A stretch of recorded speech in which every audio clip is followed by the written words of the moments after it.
News articles from around the country are reporting that pet adoptions have increased during the pandemic.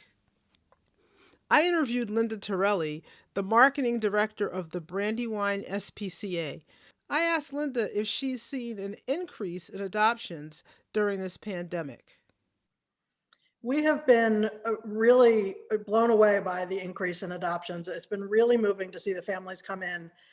In 2020 compared to 2019, our adoptions were up 18%. That's a lot of animals getting homes. One of the things that's been great about the increase in adoptions is we've been able to help even more of those at-risk animals. But we've also heeded the call to help out in Texas, where the cold snap is really hurting those shelters. So we're going to take in another 100 animals. We have over 200 animals coming into our shelter in 2 days this weekend. Sergio Galliano adopted a dog recently. Cooper Kidd adopted a pair of hamsters. Here are the reasons Sergio chose to adopt a dog during the pandemic. Well, I've been kind of in search for a life partner for a while. I live alone, and I've lived alone for the last 3 years. And so I wanted a companion. And I was looking into adoption before the pandemic, actually. And when everything started closing down and we started working from home, I kind of took it as a sign to maybe not do that and sort of just wait. Because at that time, we really didn't know what was going to happen. It really felt like the world was ending. And so, as time went on, I saw a bunch of other people adopting anyway. The year passed and I said, well, wait a minute. I've been wanting to do this for years and nothing's stopping me right now. We've kind of gotten used to this stay at home life. And so I figured I'd make the most of it.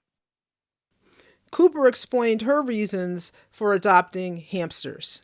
Sure. So I chose to adopt pets during the pandemic because I used to live with a dog and then I moved and I was no longer living with a dog and I don't have the capacity to own a dog at this point. So I thought a hamster might be like a better alternative.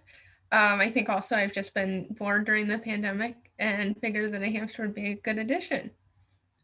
So this is Zumi and this is Quarantini. Well, I moved in with my parents during the pandemic. My parents are allergic to cats and didn't want a dog, so I figured a fish or a hamster. And a hamster seemed like the better of the two. Like it actually, moved around, you could touch it.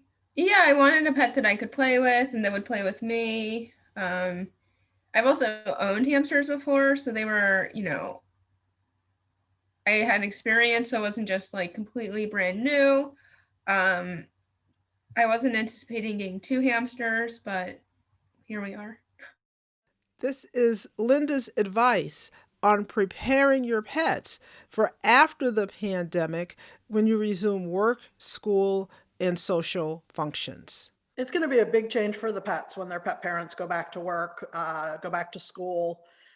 One thing we're really encouraging folks to think about is plan ahead of time on your regular routines. The biggest risk really is what we call separation anxiety. And that's where your pet gets really anxious when you're gone or when you're leaving.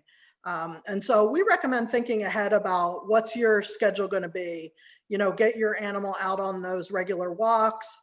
Also introduce what we call enrichment items.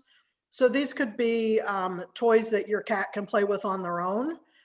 Could be Kong toys for your dogs. These are things that you leave with your pet only when you're gone, and it becomes a treat and it helps focus them away from you not being in the area. So these are all things folks can do ahead of time to start to prepare for that change.